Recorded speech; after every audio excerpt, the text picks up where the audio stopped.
level, you can tell him I said it. Level up. God level, you can tell him I said it. Level up, level up, level up. Yo. Everything, that means everything. Eyes connected to everything. And that's why. I'm in everything. All eyes on me, all eyes on everything. That means everything. Eyes connected to everything. And that's why. I freaking love that beat. I swear. Who does your beats? I have my favorites. NK Music, Batman, Dream Life Beats. Man, there's so many. I have my favorites. I have my go-tos. Who did everything? Oh man, I don't even tell him I said hello. I don't remember. I'm just saying that beat go hard. Okay. Yeah, I can't think of. But anyways, yeah. All right, we don't have anybody in the room just yet. Let me pin this real quick. And there it is. Oh, somebody's already shared it. Oh, thank you. I appreciate that. That's what I'm talking about. This is things that people don't want to talk about, brought to you by God Level. I am originally from St. Louis, Missouri. I am a mother, I'm a nurse, I'm an aunt, I'm a sister, I'm a friend, I'm a cousin. I have this podcast, I'm an entrepreneur. I am everything good. John, you want to go ahead and represent yourself? John Skywalker, the Sly Talker here. I'm a lyricist, spoken word artist, martial artist, personal trainer, lover of life, student of psychology, and I'm a father with 5 hip-hop albums streaming on all major music platforms now. Look for John Skywalker. Look for John Skywalker. Look for John Skywalker. Also, y'all, just a reminder, we got these. I'm just out. A reminder. Oh, what? I'm out. Oh my God. I'm out. Shoot. Okay. Dang. I got people asking, am I gonna do pink for October? Like, hey, you should do pink for October for cancer. And I'm like, you know what? That's not a bad idea, but I'm out of hats. They're gone. Okay. Blessings. Okay. Blessings. And people want more. Like, where can I get one of them from? I need a red one like that. Make sure you give me a blue one. I'm just like, give me a second. Let me work on it. Right, King Newborn, you want to go ahead and represent yourself? Is your mic off? Yeah. Oh, wait. You're on mute. That's all. He's on mute. Okay. Take yourself off of mute, brother. King Newborn. Sorry about the technical difficulty. I don't know what happened. But peace. This is King Newborn. You can follow me on all social media platforms at Newborn Everything. And always, I am that I am. A service to the community, to family, friends, and loved ones. Peace. Before we get started, I want to shout out Mr. LA. This man came through on the job with some sauce. You know how us Black folks are when it comes to flavor. And his mother used to own a restaurant down in Florida. When I say it is amazing, I ended up buying one. Told him the next day to come back with 2 more. After giving everybody a sample of the sauce, I said, bring 6 more. But he came in with 10 more. Sold all 10, then had to go back to the house to get some more because people were steady buying it. When I say that is him. Hey, Kevin Smith. Man. That's the guy right there. Wow, thank you. No problem. The sauce is banging. Get with this gentleman right here if you want to add flavor to your chicken, to your turkey, your meats. Fire. And it's like I don't know what's all in it. I could tell you a lot of herbs, some vinegar. He said he has some cilantro in there, some lemon. I got 4 jars myself right now. end up giving one away because I was like, Liz missed them. I was like, well, here you go, take this, and everybody is like, we need that sauce. You are. Why don't you just have Kevin to call in real quick? Mr. Smith, why don't you just call in real quick? Kevin, call in real quick. He is actually from Haiti. You will hear the accent. The accent is so cute. He'd be like, Renee. I'd be like, that's so cute. But yeah, fire sauce. Carlos asked about him, so I sent Carlos his number to get in touch with him. It's a really good sauce that you can use as a marinade, and even how can I do that? We just posted the number 832-479-9035. I eat it in the evening time with my cucumbers and tomatoes. It gives that flavor, and then my boiled eggs in the morning, because y'all know I'm on this health kick right now, trying to, but you still want to have flavor on your food and it not be bland. Hey, grab you some. All right, next up, I want to shout out Salita Coleman. I was at work a couple of weeks ago, and one of the ladies that I work with said that her friend showed her our podcast, and the girl was like, I already know her. I was like, what? She said she followed from TikTok over here. So with that being said, I appreciate you, boo. Won't you send us some free merch? I need to. Hello, LA. This is LA. How you doing? This is LA, y'all. Go ahead. You are live. What all do you have in that sauce? Okay. Hi, everybody. My name is LA, originally from Haiti. Miss Whitney has called it a sauce. It's a seasoning. It's a season. And it's there's a funny phrase we use in Haiti when something's so good, we call it coupe duet. Yes. Hello? Yeah, you're here. Keep going. Yeah, it's a funny phrase that we use when something's so good, we call it coupe duet. Basically, you taste about dishes. Haiti is so good, and if you touch it with your hand, you eat it, you might accidentally your finger off. That's the reason why I call it coupe duet. Yes. This stuff is my mom have developed that synonym, and she, as Renee was saying, she was a restaurant owner. Now she's retired, living in Orlando, from Fort Lauderdale, Florida. She's been making this season for years and selling a lot in Fort Lauderdale area among the Haitians. She came here months ago. She decided to make me some and see how that would now in St. Louis, and so far, and a lot of people love it, and it's a marinade for any type of meat or any food in general that you're making.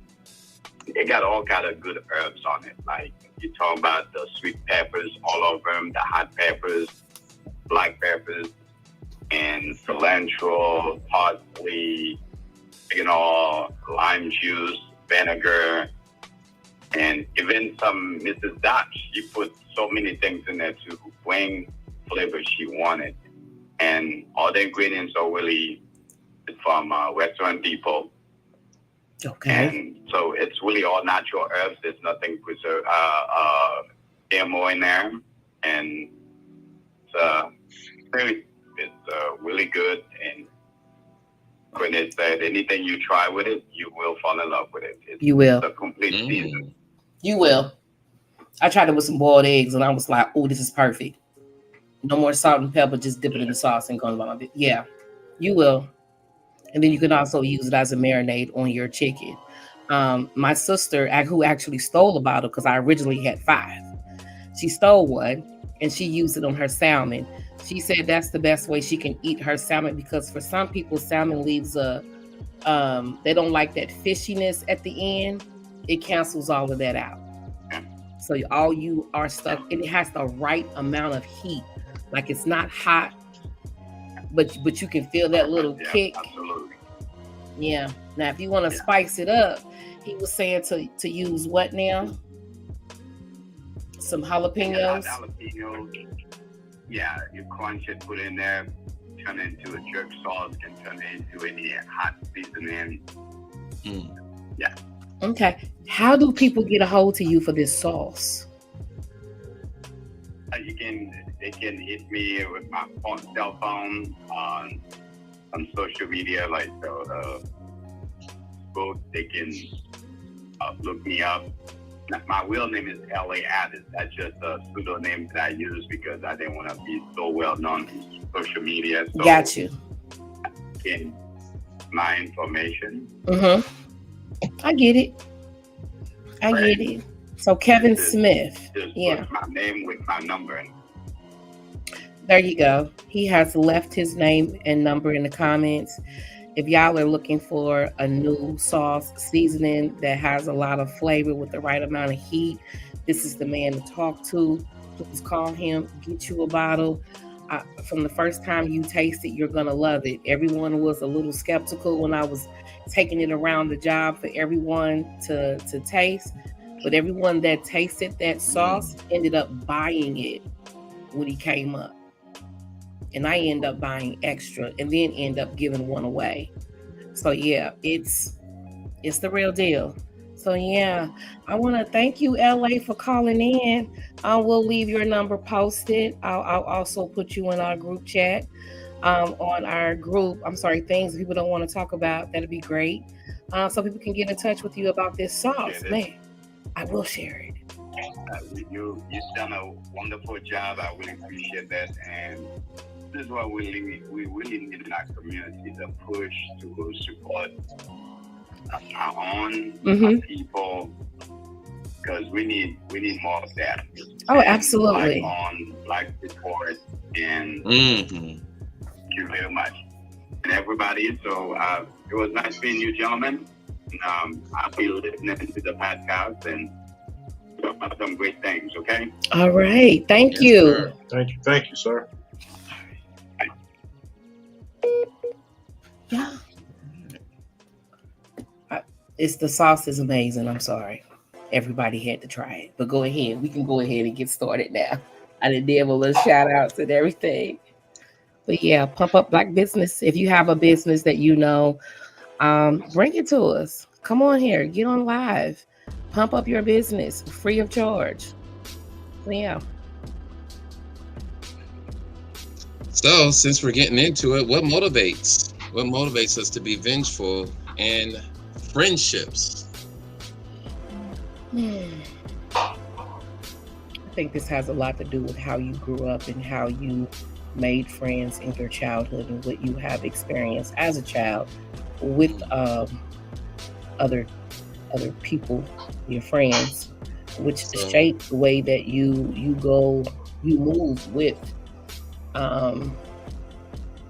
As you get older, it shapes the way you move with other people.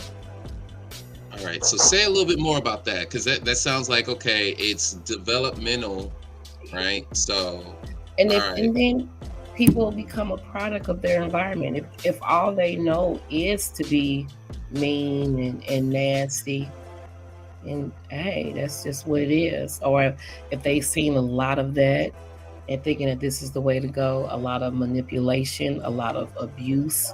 It could also be seen as a trauma response. It's a lot that can go into that. What motivates people to be vengeful? Jealousy. Oh, good evening. Hey, Derek. Ivy's not here today, but please stay and make sure you call in this week because you be dropping some jewels, Mr. Witherspoon. Go ahead. King, what's your take? What motivates people to be vengeful in friendships? Well, I would say it has a lot to do with your upbringing, not being able to play well with others, not knowing conflict resolution,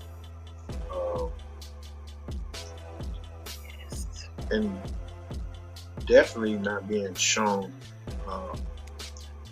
that there's more than one side to a coin. Not being able to decipher that outside of my perspective. There's other perspectives. It's not always going to be my way.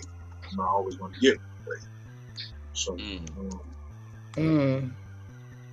that could be a portion of it. And then, just like Garland said, some of it can be passed down traumas because mom or dad never learned how to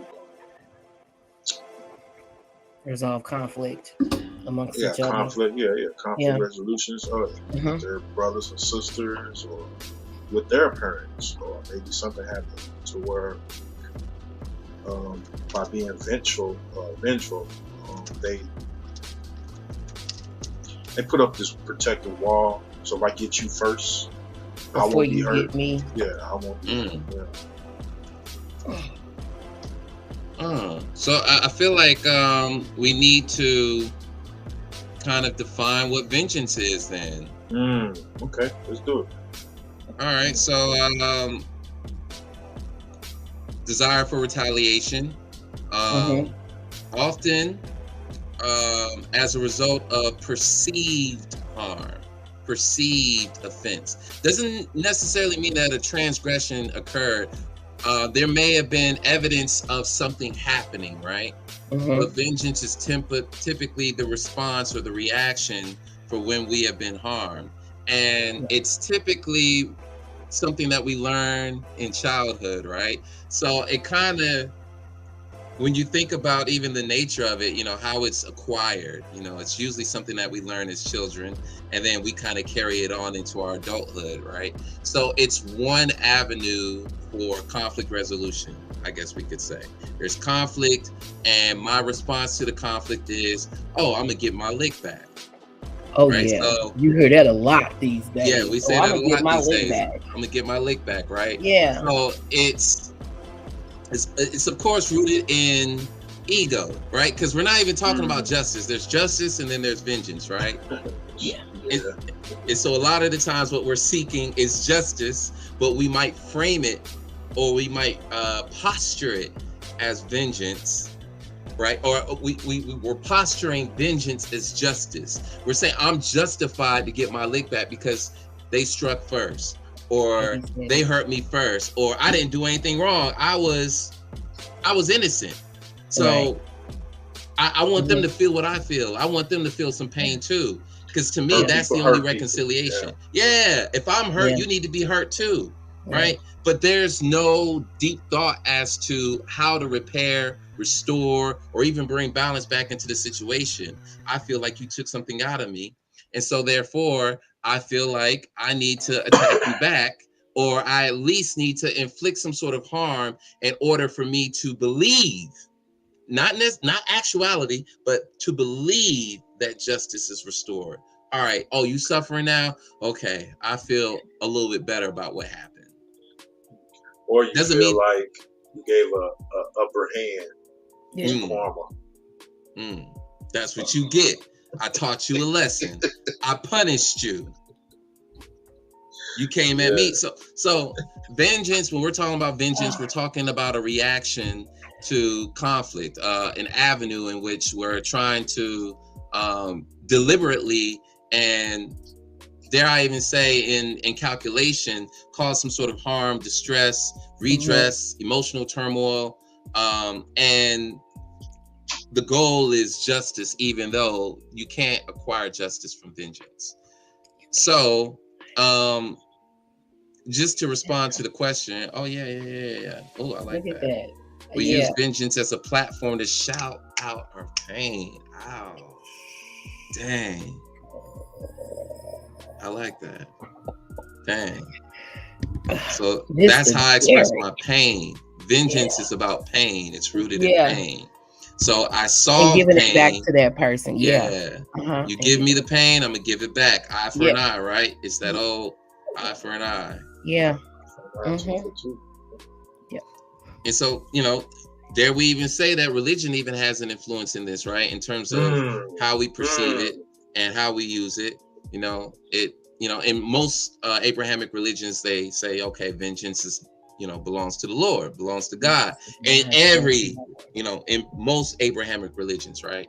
Mm-hmm. But again, this is something that we acquire as children, and we're supposed to learn that there is another avenue other than vengeance. Even though, okay, you grew up Christian, you're supposed to learn that justice is from a man-made concept now.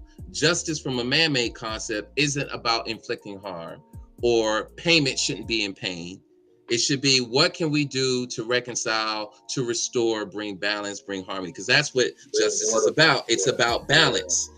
All right, the scales have been tipped. So what do we have to do to bring it back here? Not what do we have to do to tip the scales in the other direction? What do we have to do to bring it back here?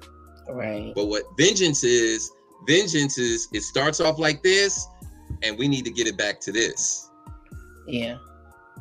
You see a lot of that, the tipping, not the balance. You see a lot of the tipping, even growing up in certain households, your own parents will support you getting your leg back. That's all right. He got you today. You will get him tomorrow.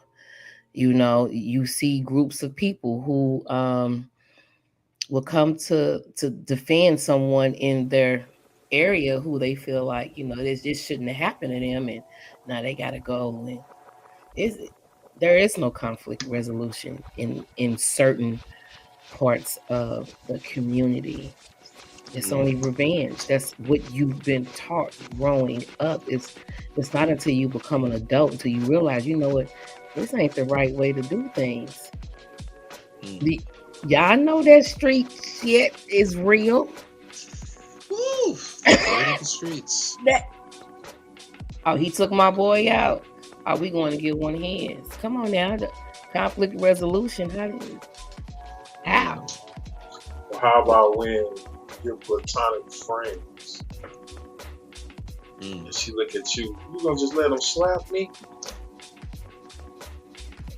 Yeah.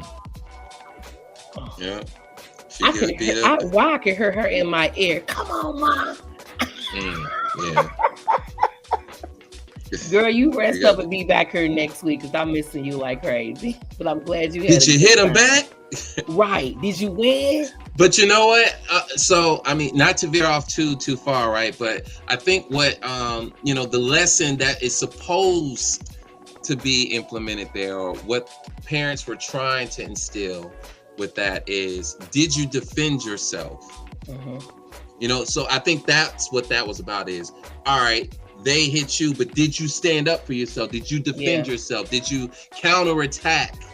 Did you try to save face? Did you try to get something out of it? Like, a conflict just happened, you lost, you took an L. Did you try to recoup? I think that's what that's all about, is trying to recoup on the L, right? But let me take a step back, right? So motivations for vengeance and friendships. Again, we're talking about perception here. Now, just because it's perceived doesn't mean that it's factual. You might have perceived an offense, you might have perceived harm, but that doesn't mean that that's what it was. So it's your perception, it's your interpretation, right? So it could be rooted in jealousy, this sense of competition.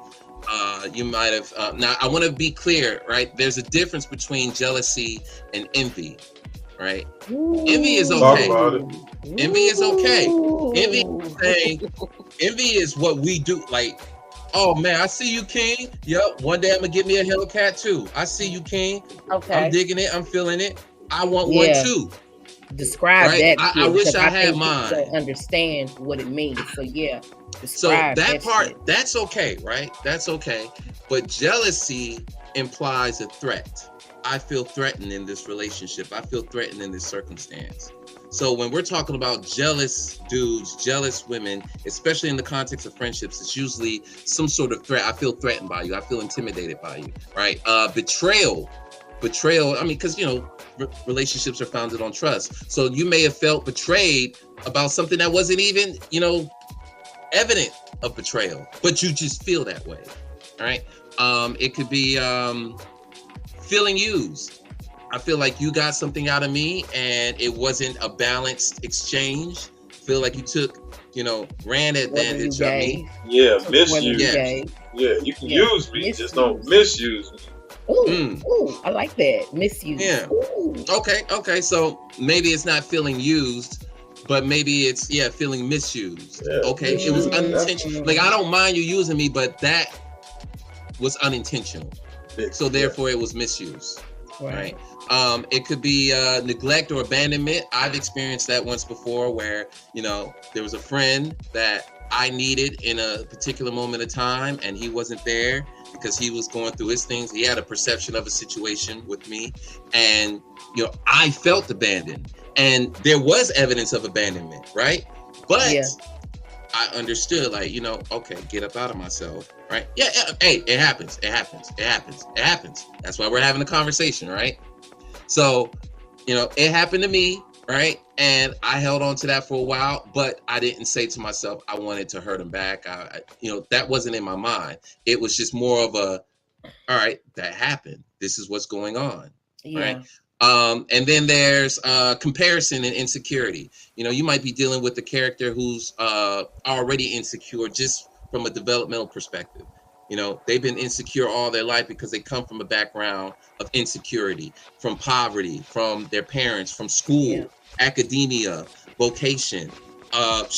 Even when it comes to love life, you got more people that love you than I do. You got a family that actually cares about you and respects you and honors your opinion. I don't have that.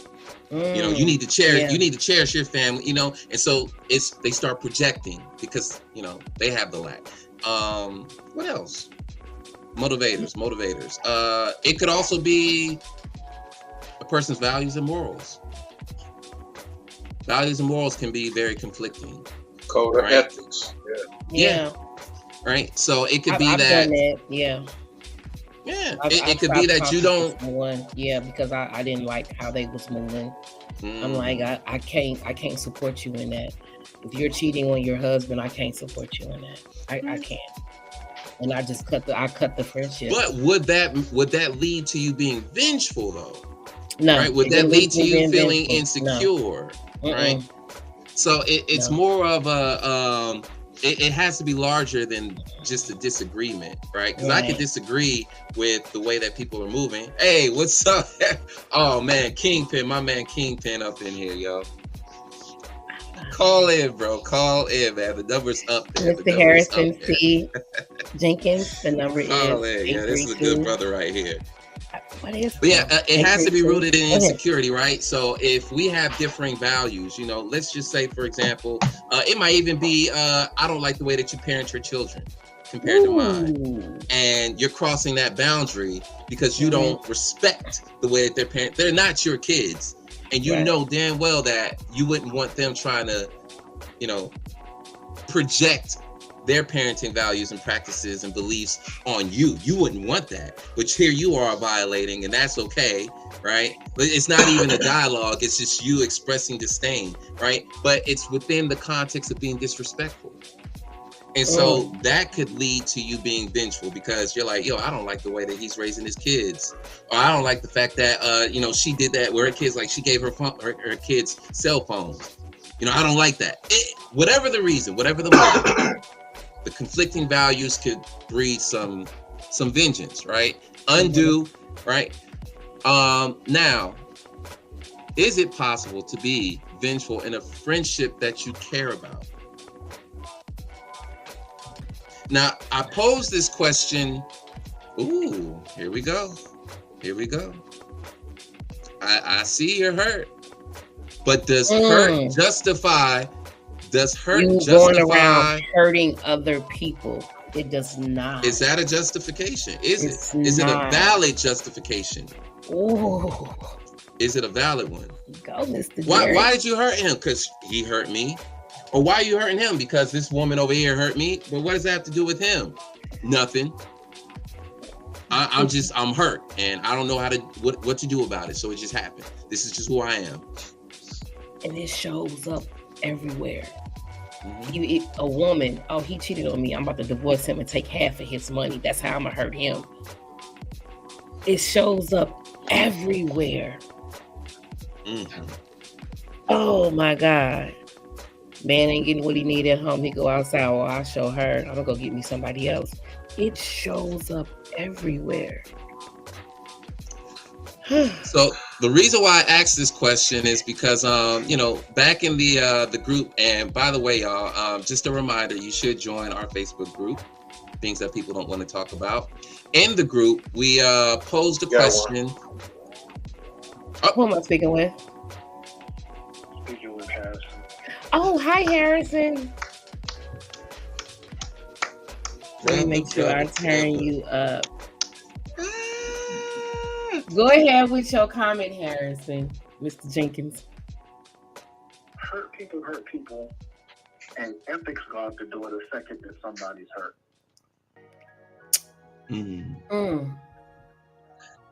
I agree.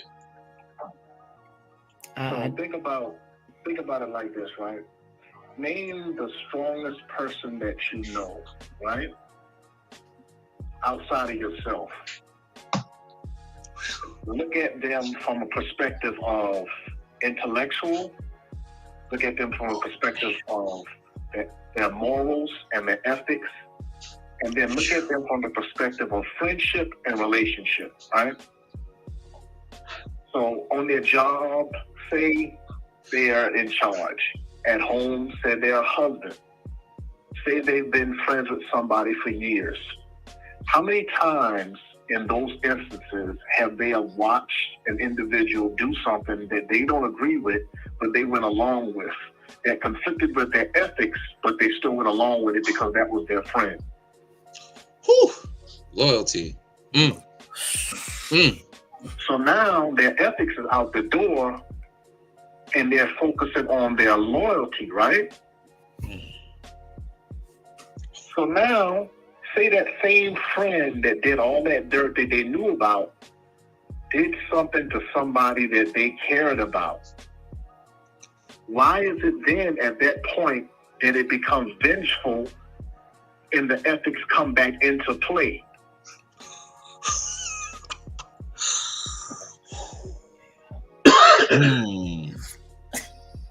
I'll wait on it. Man, I'm speechless because I'm picturing that. Oh my God. You was cool with how I was moving, but now when I do it towards someone that you care about, it's a problem. You do it to a girl that I knew, or say a girl that I cared about, or a friendship that I thought was closer than the one that we had, or you did it in a business transaction, or you did it at a barbecue and embarrassed somebody that I cared about. Or let's take it even further. Hey, I loaned you some money. It was okay when you took money from other people and didn't pay it back, but now you took the money from me. Hey, it's okay that you hurt people in your family, the way you talk to them, the way you treated them, and I saw your behaviors and I saw your mannerisms, but now it's not okay because you're doing it to me. Ethics. Does it change up with the people? People pick and choose their morals, they pick and choose their ethics, as long as it's not applicable to the individual in that instance, i.e. me, them. Oh.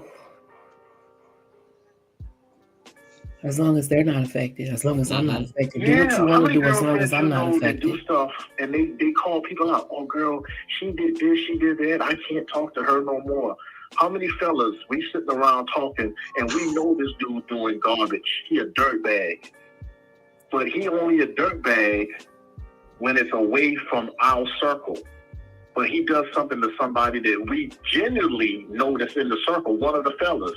He ain't doing it to an outside dude no more at the gym or at the job. He's doing a dirtbag job to one of the fellas. Why is it that ethics kick in then? Ooh. Self-interest. Case in point, right? I got friends that I was friends with for years, and they did a lot of garbage stuff. Hell, me included. And it was a past because we were friends until we got to a point and we were like, you know what, that was garbage. You know, Harrison, that wasn't cool. Or blah, blah, blah, that wasn't cool. Why is it that we turn a blind eye until it becomes a certain point of now we're on a moral high ground? I was just getting ready to ask what changed. Mm. If you was doing all this dirtbag stuff 10 years ago, what was the defining moment that made you look in the mirror and say, you know what, I don't want to be that person anymore? A dirtbag do dirtbag stuff because one, they get away with it. That's what dirtbags do. You know what I'm saying? You only do what people allow you to do. And dirtbags only change when the dirtbag that they're carrying around becomes the mud that's holding them down.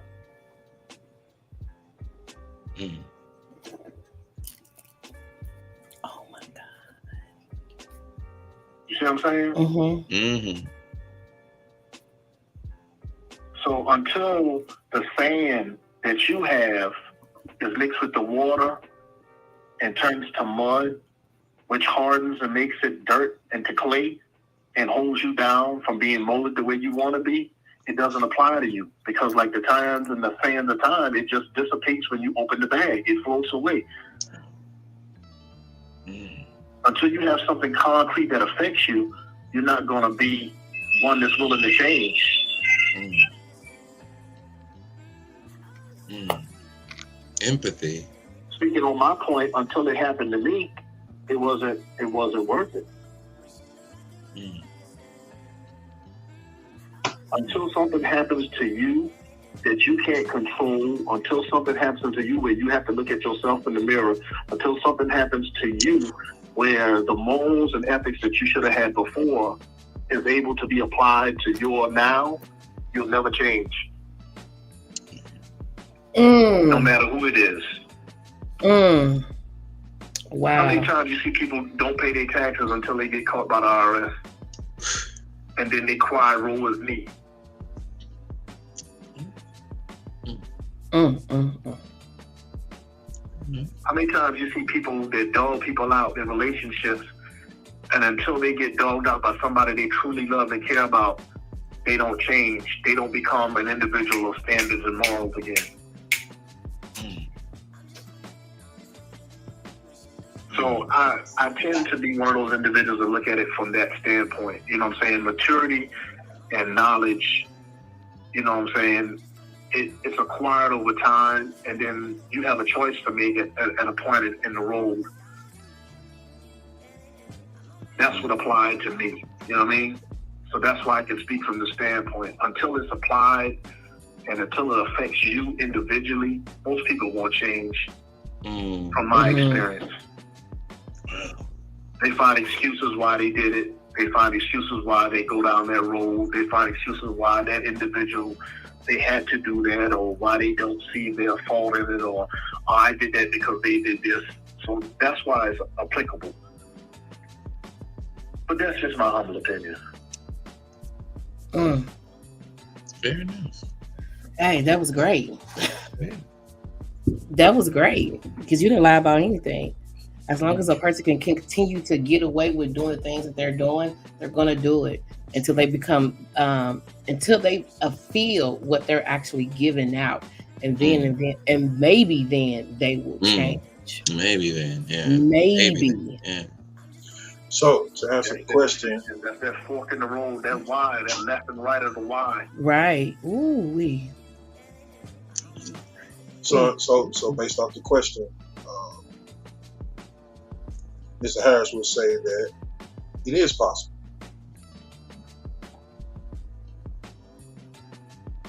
Hands down, I feel it. Okay. Feel it. All right. So you can be vengeful in a friendship that you care about. So we're just talking about a situation where, okay, an individual is feeling, these feelings of vengeance. They want to retaliate, but they still care about the person. So they're conflicted. Oh, yeah. Ooh, oh, yeah. There's a conflict of self-conflicts. Nobody wants to be hurt, but you can't sit here, in my opinion, and like I said, once again, this is coming from mine. You can't say that somebody does something to you and you don't feel vengeful about it, and you don't hold an air of resentment, especially when it's personal to you, especially somebody that you care about or somebody that you thought had your back. Okay, there it is. That part, the trust. It's gone. The trust. I did not expect you to do this to me, and so it's a surprise. The trust, the loyalty, the commitment.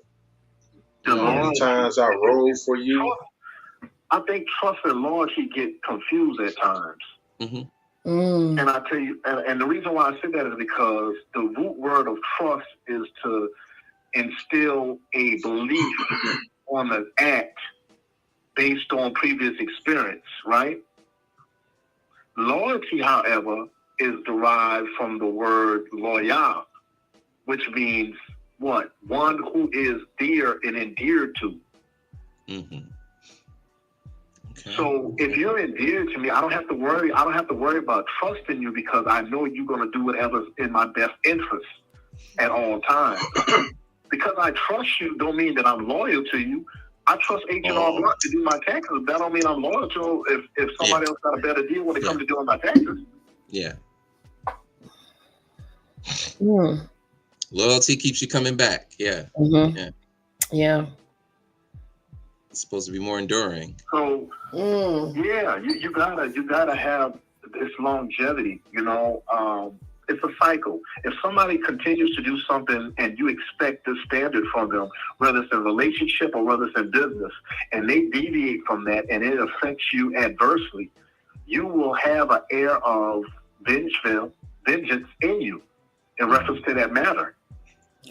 Because they acted, on a historical standpoint, they acted a certain way for so long that for them to do that to you, it hurts you, it catches you off guard, and the natural innate behavior of a human being is to protect themselves. In that protection form, it may come in the form of retreat, or it may come in the form of fight. It may become in the form of scheming. You know what I'm saying? But you don't want to put yourself back in that same position again. So there's something that's going to be a negative connotation attached to that instant.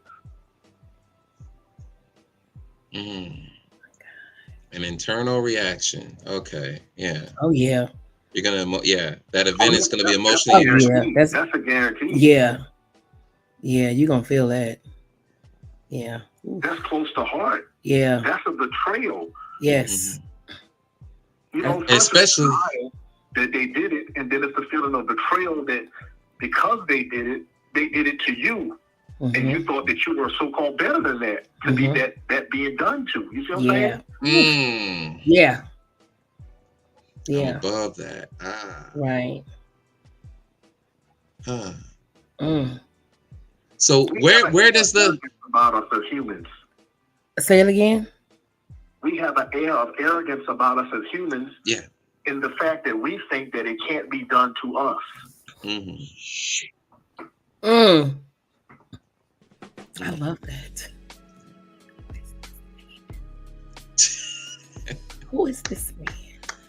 This is my brother in poetry right here. Oh man, it is nice to meet you. We met over here. It's Kingpin right there. I appreciate the ability to be on the platform, John. You know, it's always a pleasure being on anything that you're involved with, my brother. Yes, sir. Yeah. Even Ivy just said, "Wow, brother is spitting." Yes, he is. Woo, you got a good circle, John. Woo, baby. Fire. You have a fire. All of y'all, I love all my friends. All my friends are dope. Man. All of y'all are certified, qualified. Yes. Man. All of y'all. That's y'all, man. Woo. But I appreciate you, brother, for chiming in. Any more additional comments? Any other angles? Because I mean, man. Appreciate the opportunity to express myself. Man. I'll be watching as usual. Anytime. Thank you so much for blessing us with your presence tonight. Well, thank you guys, man. I'll be staying tuned.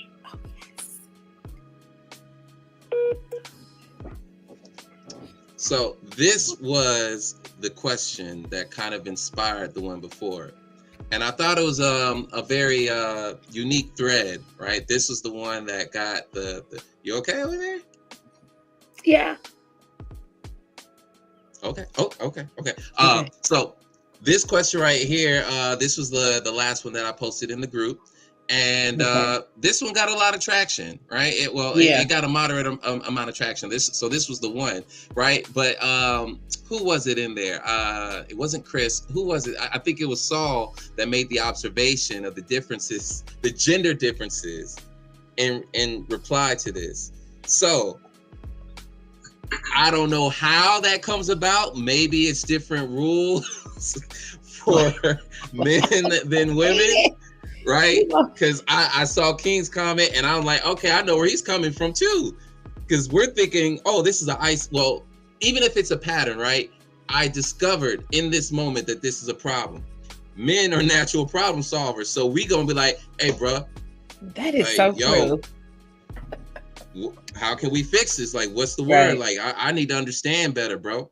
Like, you the homie. Like, we've been rocking since the 4th grade, you know, when we were wearing, you know, I used to wear your Adidas. Like, yo, we go all the way back. Or it's been, you know, 6 years. It's been 6 years, right? Regardless, we have this understanding that when we're in it, we're in it. Like, this is it. There ain't no deviation from this. So we got to make this work. There ain't a whole lot of us linking up like this. So we understand like the importance, the severity. Like when I invest in you as a brother, this is it. And you know, so but I don't know how it is with women because it seems so very shifty, right? So the males pretty much said, yo, I can still trust my homeboy. We're just gonna work it out. And, you know, that was the position that King was taking, is that, yo, play as fuck up too. It's like, yeah. Oh, go ahead. And I hate to put this out there, but it's when it comes to women, usually when we depart, it's some type of jealous behavior or some jealousy there, and sometimes it's due to a man.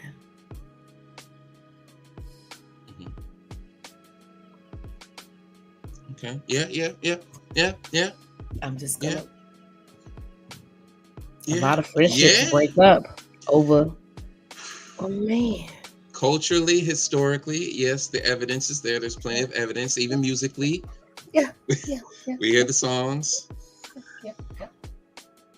Right. But so I think this question is also very important because when you discover, okay, this person that I trust, that I'm loyal to, has a little bit of spite towards me, and you're evaluating the severity, the even just the situation itself, like, all right, how long has this been going on? You're investigating, you're trying to figure out, okay, how serious is this? How do I need to approach this problem, right?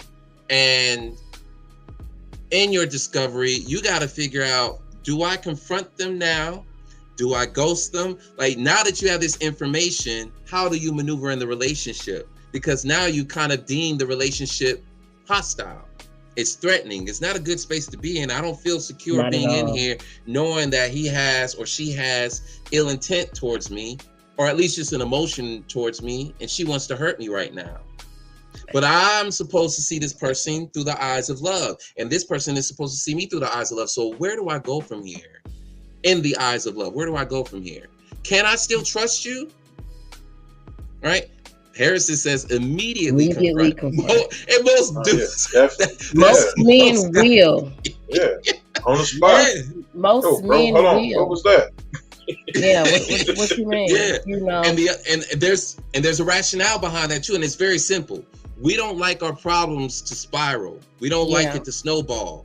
We like, yo, I got enough problems in life. So if I can catch this early detection, if I can get this problem early enough, I can figure out now instead of, oh man, I got an avalanche here and I don't think I'm gonna survive this.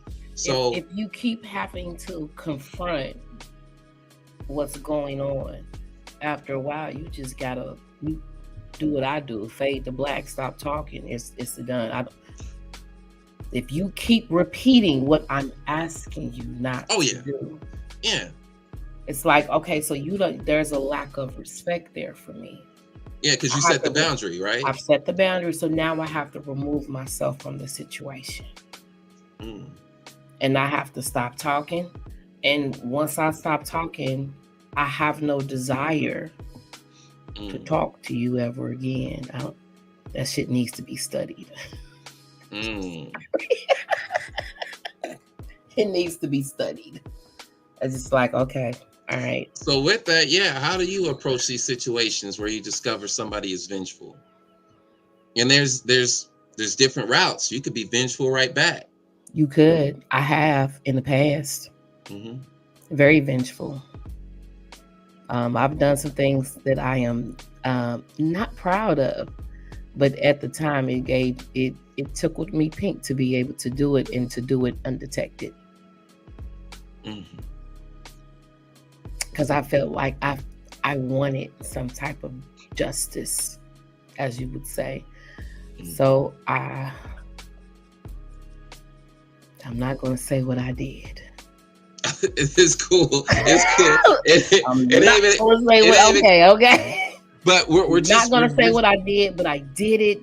And looking back on it, I'm asking myself, was that really necessary? I could have just left the situation alone and been done with it instead of dealing with it and doing all of these little things to make myself feel better about the betrayal that I had endured at one point in time in my life with that person. So why take the vengeful approach though? So and so did this because to me. I didn't know any other way. Gotcha. That part. When you don't know any other way, then that's what you're going to do, because that's what we see every day. Even when we watch TV, the movies tell us, come on now. Oh, they took something from me. Oh, you got to go get it back. You know what it's what we have been subconsciously taught, trained. It's you see it every day. Oh, he got my boy. Now I gotta go to his block. Oh, she fucking with somebody else. Now I got to go do. It's what you see day in and day out, because you don't know any different. You don't. But there's an impulse, isn't there? This is kind of instinctual that we're, even though it's deliberate, you're using the brain to deliberate and plan and strategize, right? Yeah, you plan, but it's strategize. Yeah, it's a human response to be angry and betrayal. And so anger. Thank you, Ivy. Anger gives us the energy. Anger gives us the energy to make the unjust or the unjust just, to right the wrongs, to make the correction, to make the adjustment, to make the change, right? I'm angry because, there's been an injustice. I want change, though. I need a change. We need a new habit, right? We need to see something different. But you were about to say something, King. When I realized, somebody was trying to get back on me, I didn't try to do the get back. I was trying to correct it, because it's hard to sometimes see the angle from their perspective and what I did to even make them want to be vengeful against me. So that's why I always say, I'm quick to understand. Please help me understand. Because like the brother said earlier, immediate confrontation or confronting. Let's talk about this now. Why it's still fresh in your mind, whatever happened, whatever the situation, what was the issue, where did I go wrong? Because I don't want it to come back later on. Because when it come back later on, like John said, like Skywalker said, I got other shit going on. There's other stuff for me to worry about, other stuff for me to build on, and I'm still trying to work on me. Now I got to turn around, I got to add this to, like, bro, why you bringing it up then? Why we ain't talk about that then? Now I got to look at you, and I'm like, it makes sense now. That's why, and when you, and then that day, and then I'm like, that moving kind of funny, but you wasn't moving funny. You were trying to find an angle to get your lick back. Not me knowing I wronged you. All because lack of communication. Don't nobody want to sit down and talk about nothing. So we let it build up, and when we explode, ain't no saving no friendship. Because don't nobody want to talk about it. Yeah, don't nobody want to talk about that. Communication is key. Because you don't internalize it. Yeah, again, we don't know when we step on somebody's shoe. We don't know when we moved incorrectly and they looked at us, on this pedestal and it was like, man, I can't believe you did this. What'd I do? I didn't even know I did it. Right. So you kind of hold me accountable to something I don't even know I did. Bring it to my attention. So I can at least address it or even tell you, yeah, I'm fucked up behind that. I was wrong. Because if we really trying to save our friendship, or our friendship is worth us being loyal to each other, you bringing it to my attention so I can address it immediately and change that flawed behavior, characteristic, or whatever it is you consider it to be. How can we really move forward in our friendship? Businessship, marriage, mom, daughter, dad, auntie, uncle. How can we move forward? We can't move forward. One of us is stuck in time. That part. Ooh. Now there are some presumptions here, right? Because what he's saying ties into this, right? Nobody wants to have the hard yet vulnerable conversations to improve the friendships and the relationships, right? Man. But there are some presumptions here, right? There are some presumptions here in terms of why are you in the relationship, right? What's your motivation for being in this vehicle called us? We homies, we best friends, so on and so forth. But what's your true motivation, right? I'm trying to grow and I'm trying to grow with you, right? Everybody doesn't have that motive. Everybody doesn't have that directive, right? So you have individuals, like we're going through time, right? Friendship here in your 20s and, in your early 30s, the friendship dynamics change over time because you mature, you grow, you come across different experiences, different, knowledge bases, you come across wisdom, right? And so the presumption is that a rational and somewhat virtuous human being is seeking to improve themselves. And so you should be able, presumptively, you should be able to come to them when there is a defect, a dysfunction, a wrong in the relationship, right? But what happens is we come across these relationships that are toxic, and those individuals don't know how to resolve conflict. Those individuals don't even have the same goals as you in the friendship. And here you are with the higher mind and such, and you get exposed to that toxicity, and then you end up internalizing it and taking on those behaviors as well. So I should come to this individual if they did this wrongly, right? But what happens is, again, here's the stories. What's the stories we come up with in our mind? Because I perceived you did the wrong. So I'll say things like, he knew what the fuck he did. I don't even have to talk to him. He knew what he did. He knew what he did to me. So I don't even have to say anything. This nigga ain't gonna say nothing. He ain't gonna say he's sorry. He ain't gonna talk about it. He just gonna act like everything's fine. I love that. But he really doesn't know, right? Fact. And you presume, presume in your mind that he should know, because why wouldn't he know? He should know me well enough. She should know me well enough. She should know. Expectations. Yeah. And sometimes unrealistic, and we don't check those expectations, right? So here it is. We're looking at the dynamic. This is me having a friendship at 22. And if I can't come to this person who doesn't even hold themselves, they don't hold themselves accountable, how is that going to shape my future conflict resolutions? If they don't hold themselves accountable. Yeah. Right? They didn't, right? Friendship probably, demolished, or we just stopped talking, right? I get into another friendship. It's been 2-3 years. There's another conflict. I'm feeling resentment. They're feeling resentment. We're still not learning. I'm thinking the same thing I did before. I didn't learn from that experience.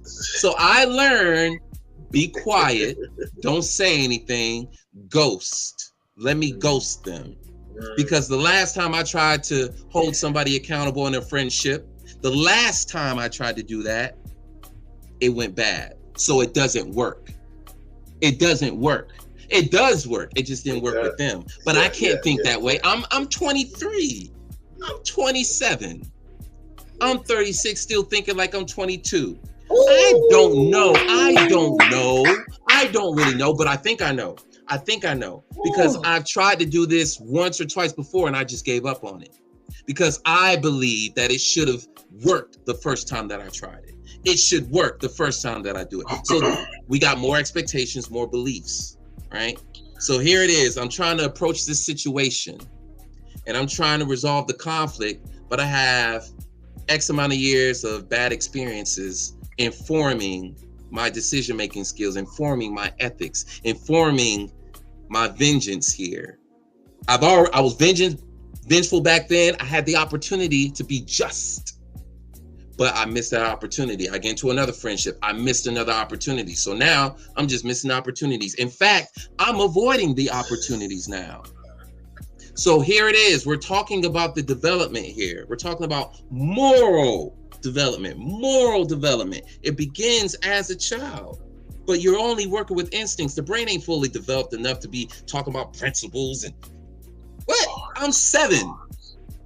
I'm 9. I'm 12. Hormones are hijacking my body. And you want me to be ethical?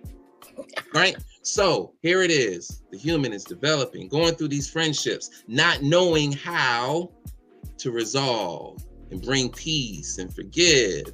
I'm not even talking to my mom about this. I'm not talking to my pops about this because shoot, they done hurt me too. And I learned that when you try to talk to them about things, it just goes, so I can't talk to them. I can't talk to a principled, virtuous, intelligent human being to put me on the course of handling and approaching these vengeful friends.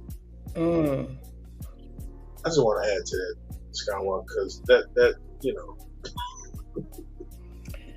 Oof. If anybody played team sports on any level, you understand you might be the weakest one on the team, but you still valued as part of the team. So I can't out you, because if I out you, you might be the very reason the team is successful. And that's the goal. Is to be able to see past our differences on this one team. I'm going to say it again. To see past our differences on this one team. But the goal is the team. To work as a unit, to move as a unit, to operate as a unit. You got to see past the differences. Now, what we do in public is one thing. But what we do in practice is a whole nother. Get them reps in. He ain't do what he was supposed to do when okay, did you go over there and talk to him? Did you show him? Did you bring it to his attention? Did you show him the area he was weak in? He or she? If you ain't do all that, you need to be quiet. You're just as guilty as he is for the reasoning we just took an L. As a team, we took an L. It ain't always the points on the board. As a team, how do we look together?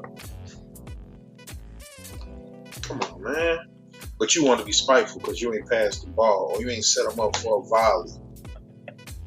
You ain't bunted because, last time so-and-so got the home run instead of you want to carry it all the way in for a touchdown, and we only need come on, man. What we doing for the team, man? That's why everybody becoming free agents or quitting. Just quit. I'm out, man. I ain't got to deal with this. I can go over here. I can go over there. I can go over there. Shout out to social media. We can be vengeance and dip so fast. Dip so fast. And you're hinting at the at the insecurity, right? We're still hinting at the insecurity. This is a person who's on the team, but they don't feel capable of performing with the team. They're not here to collaborate. They're here to compete, right? Because they've been conditioned, they've been brought up to compete against everybody. So even in the collaboration, there's competition. Like, all right, we good as long as we're either equal or I'm doing better than you. We good. Definitely. Like, who got the new Jordans, or who got the better job? Who got the next promotion? Who got the better woman? Who got the better husband? Who got the smarter kids? Like it's friendly competition is okay. right? It keeps you sharp, but you got to remember it's friendly, right? It's friendly. Yeah. In the end, there is no L, there is no W. In the end, it's just, okay. I see you, King. I see you. All right, cool. I'm gonna one up you. Give me 2 more weeks. Give me 2 more weeks. Right? That's good. Friendly. That's good. Right? Repetition. But there is also a level of responsibility in our friendships, recognizing that, hey, I know my homegirl has an insecurity. She has this wealth of insecurities, and I'm aware of those insecurities. And I also understand that she's working on those insecurities and she's moving at her own pace. And he is only asking for my help when he is ready for me to. So, okay, there's a little, so there's an understanding of the dynamics of those relationships. Right? Absolutely. Right? But we're still talking about individuals that are insecure, that haven't revealed those insecurities. So there's not a lot of vulnerability. So what creates the conditions, right? It happens on both sides. It does happen on both sides, right? But we have a whole lot of beliefs and assumptions in the whole mix that we don't account for. Again, that when we were talking about this last week, right? I hinted at knowing your friends, staying updated. Facts. Right? Facts. We haven't talked in 6 months, and so I didn't know in the past 6 months you had all these insecurities. I didn't know. You didn't share them with me. You weren't vulnerable with me. And so those insecurities are brooding. They're breeding, they're brooding, they're multiplying, and they're being expressed in a passive aggressive way. And here I am like, yo, what the fuck is going on? And you're not saying anything as my friend. You're not updating me. But I'm also supposed to be curious, right? There we go. I was just going to get to that. Yeah. I'm supposed to be curious. Like, I got questions now. Yeah. It's one thing to have a bad day, but we're looking at a pattern, right? Definitely. So that leads, and this is going to be our last one right here, right? If you discovered that a friend was being vengeful towards you, do you forgive and end the friendship, or do you forgive and repair? And what's your justification? I'll answer that real fast. What I've learned, because I deal with myself so much, I forgive, I repair, and I stay. I haven't abandoned myself yet. So if a friend decides they unfriend me, it was simply their choice. It had nothing to do with it. I'm willing to do the work because I got to keep doing the work on myself. But can you say that for every situation? Negative and positive is a duality balance. You're not going to be able to escape. You're not going to be able to escape it. Because sometimes in failure, there's beauty. Sometimes in failure, there's beauty. It's also a lesson to be learned. You just don't know what side. I understand that. Yeah, I'm just saying. You learn a lot from your failures than you do your success. I get that. I understand that.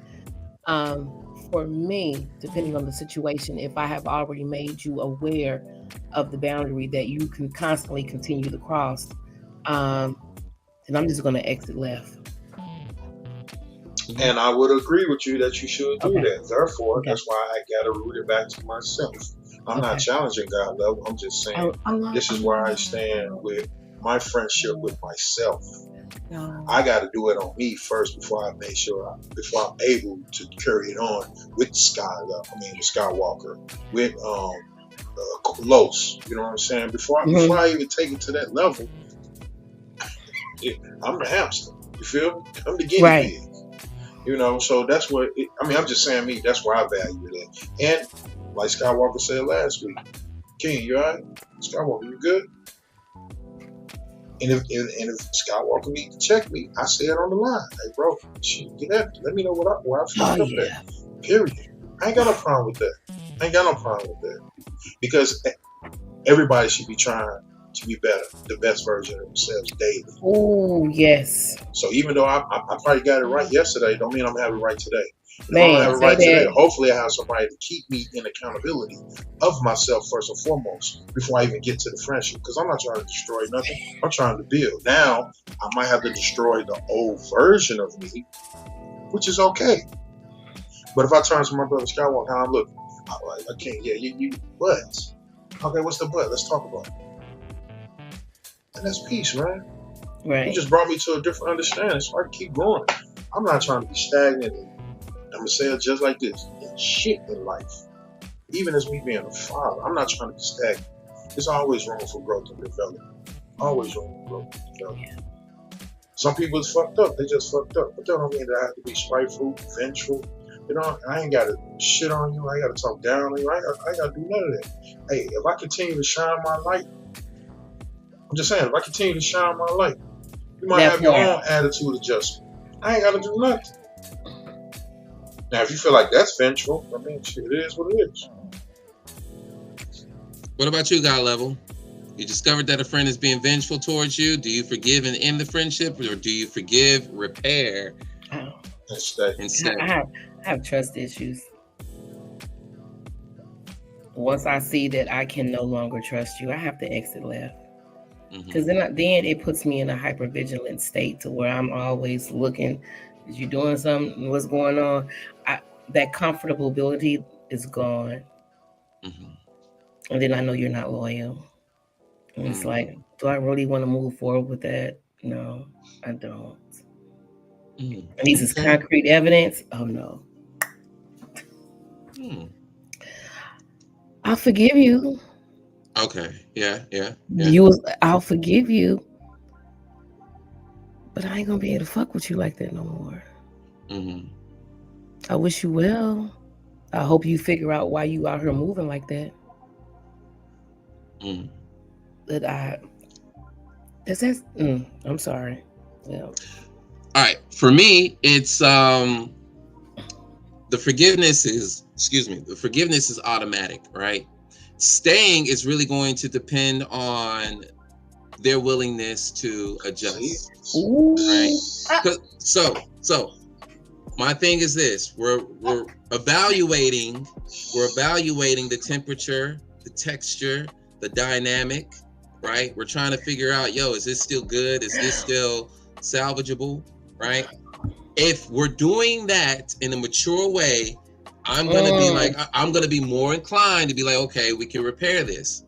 But if I sense from you, and maybe you sense the same thing from me, if we're getting this sensation or this feedback that there's not a willingness to adjust, adapt, change, evolve from this right here, I'm probably gonna remove myself. I will remove myself. I'm not gonna tell you to leave. I'm gonna remove myself, right? Because that's my responsibility. I'm gonna be here as long as there's some benefit here, or if there's some harmony here. There's got to still be something here for me to function in. But if I'm feeling that from you, or if I'm getting enough feedback that conveys that, John, they've outgrown you, John, you would actually be impeding their process, John, you would actually be causing more harm than good trying to stay with them, or ultimately, if I don't trust myself to still be myself, my still loving, caring, if I can't be myself with you, even if I'm at fault, and I'm not willing to change, adapt, I'm just going to remove myself. I'm not even going to try to repair the relationship, and I'm just going to have to work on that shit by myself. I love that part, Skywalker. Accountability to be able to say, you know what, I'm the fuck up in this equation. I'm the fuck up. I'm making you be revengeful. Like, you shouldn't even be in that headspace at all. Especially if I say I love you, I care about you. Yeah. I'm putting you at a disadvantage. Like, hey, I'm working on bars. Hey, give I me know. About 2 years, you come back. You know what I'm saying? That type of, That's some fabulous man on here. I feel This has brought something to the surface. I had a friend. Do you mind? Can I share real quick before we end? It's gonna be real quick. Her name is Monet. Oh yeah. Oh my God. Yeah. For a long time, I held it against her that she walked away from me at my lowest. But now I understand that she had to do what was best for her at that time. That's growth. That is maturity. So when I say I miss her, That's what King was saying. That right there. You experienced that, and you got a diamond out of that. Like, that's something you can use. She is, man. Yeah, I understood why she had to. I get it. you know, but I had to get out of my own way, you know. But man, I'm gonna talk to her again. I hope she's doing well. So yeah, that's a relationship that I would love to repair. Seriously, man. But before we dip out, I'm gonna say this real fast. Oh. I just want to say this to anybody that's listening to this podcast. We greatly appreciate you. Please help us continue to spread the word so we can grow more and more. More conversations like this and others need to be had in our home front. And definitely sometimes we need to sit down and have a conversation with ourselves. Let's not allow social media to be the false pretense of who we are not. Let's start showing who we really are to ourselves and foremost so people can respect us from that angle. I want to say this is King Newborn. I love y'all. And remember, sometimes you can put on another person's shoe. I'm not saying it's going to fit, but you can put it on.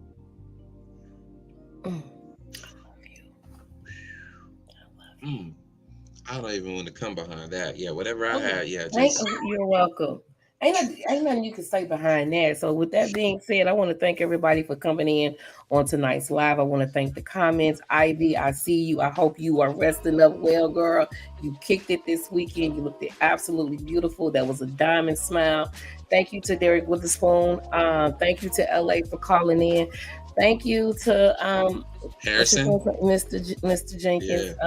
Thank you for calling in and dropping that knowledge on us. We appreciate it. Thank you to my brothers for being on this show with me. With that being said, we will see you all back here next week. John, you got me? Salute.